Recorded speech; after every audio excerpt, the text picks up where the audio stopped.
میرے دن کا آغاز اور میرے دن کا اختتام کس طرح ہو؟ اللہ کے پسندیدہ طریقے کے مطابق ہو، اور وہ طریقہ یقیناً نبی صلی اللہ علیہ وسلم کا طریقہ ہے۔ سب سے پہلی چیز جو ہے یا پہلی سنت جو ہے وہ نیند سے بیدار ہونے کے وقت کی سنت ہے، یعنی دن کے آغاز کی سنت، کہ آپ دن کا آغاز کیسے کریں گے، سونے کے بعد اٹھیں گے کیسے۔ اس میں پہلی بات، نیند سے اٹھتے ہی دونوں ہاتھوں سے چہرے اور آنکھوں کو ملیے تاکہ نیند کا خمار دور ہو جائے۔ آپ کا طریقہ یہ تھا، دونوں ہاتھوں سے چہرے اور آنکھوں کو کیسے ملیں گے؟ جیسے بچے ملتے ہیں، انگلیوں کے پوروں سے نہیں بلکہ مڈل سے۔ اب بچوں کا اگر کبھی چھوٹے بالکل انفینٹس جو ہوتے ہیں، اگر ان کو آپ دیکھیں انگلیاں یعنی ہاتھ ملتے چہرے پر، تو وہ پوروں سے نہیں ملیں گے، وہ کس سے کریں گے؟ اس طرح۔ پوروں سے کیوں نہیں ملنا؟ کیونکہ انسان کے ناخن یا پور جو ہیں یا انگلیوں کے جو اگلے حصے ہیں، ہو سکتا ہے سوتے وقت کسی گندی جگہ پر جا پڑے ہوں، اور پھر وہ گندے ہاتھ اگر آپ صبح سویرے اٹھ کے اپنی آنکھوں کو ملنے میں استعمال کر رہے ہیں تو وہ گندگی آنکھوں میں چلی جائے گی اور نقصان دہ ہوگی۔ لیکن یعنی انگلیوں کے درمیان سے، اور جس طرح بچے آنکھوں کو ملتے ہیں اس طرح آنکھوں کو ملنا چاہیے۔ یہ ایک طرح سے ہلکی سی ایکسرسائز ہوتی ہے آنکھوں کی، اور اس سے انسان کو بیدار ہونے میں اور ایکٹیو ہونے میں اور فریش ہونے میں مدد ملتی ہے۔ دوسری بات، بیدار ہونے یعنی جاگنے کے بعد اور بستر چھوڑنے سے پہلے، یعنی بستر سے اٹھنے سے پہلے، اب یہ یاد رکھنا ہے آپ کو، یہ دعا پڑھیے، الحمدللہ الذی احیانا بعدما اماتنا والیہ النشور۔ تمام تر تعریفیں اللہ تعالیٰ ہی کے لیے ہیں کہ جس نے ہمیں مارنے یعنی سونے کے بعد زندہ کیا، یعنی اٹھایا، اور اس کی طرف ہی ہمیں لوٹ کر جانا ہے۔ پھر آپ دیکھیے کہ پہلی ہی دعا میں کس چیز کی یاد دہانی ہے؟ اٹھتے ہی سب سے پہلا سبق کیا پڑھنا ہے کہ ہمیں شکر ہے آج کا دن تو مل گیا، لیکن ایک دن واپس بھی جانا ہے۔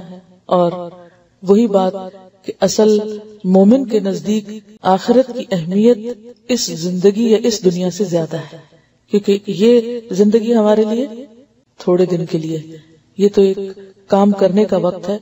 اصل جو ہمیں زندگی ملنے والی ہے، یا جہاں ہمیں رہنا ہے، یا جو ہمارا گھر ہے، یا جہاں ہمیں ہمیشہ ہمیشہ کے لیے بسنا ہے، وہ آخرت ہے۔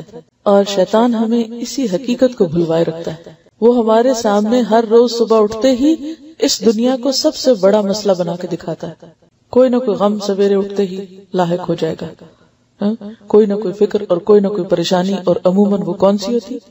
دنیا ہی کے کسی مسئلے کی ہوتی۔ لیکن نبی صلی اللہ علیہ وسلم نے جو طریقہ سکھایا اس میں دنیا سے زیادہ آخرت کو اہمیت دی، اور جس شخص کی زندگی میں آخرت اہم ہو جائے اس کے نمبر ایک تو دنیا کے مسئلے کم ہو جاتے ہیں، اور نمبر دو یہ کہ وہ پھر حقیقی تقویٰ کے ساتھ زندگی بسر کرنے کی کوشش کرتا ہے۔ تیسری سنت، بخاری کی روایت ہے، جب تم میں سے کوئی نیند سے بیدار ہو تو 3 مرتبہ اپنی ناک جھاڑ کر صاف کرے، اس لیے کہ شیطان ناک کے نتنوں کی ہڈی پہ رات گزارتا ہے۔ اور یہ ظاہر ہے کہ بستر سے اٹھنے کے بعد جب وضو کریں گے تو فجر کی نماز کے لیے جب وضو کرتے ہیں، یہ سب سے پہلا وضو جب صبح کرتے ہیں، تو اس میں صرف ناک میں پانی نہیں ڈالنا چاہیے، بلکہ ناک میں پانی ڈال کر باقاعدہ اس کو جھاڑنا چاہیے۔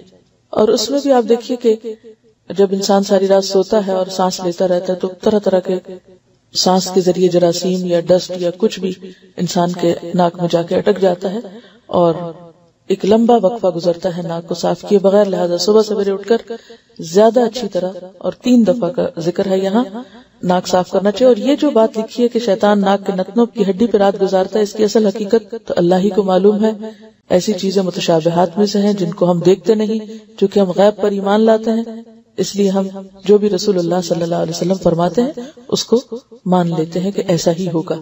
اور یہاں آپ دیکھیے کہ اگر دیکھا جائے تو یہ کتنی بہترین سنت ہے کہ صبح سویرے انسان اٹھ کر اپنی نجاستوں کو صاف کرے۔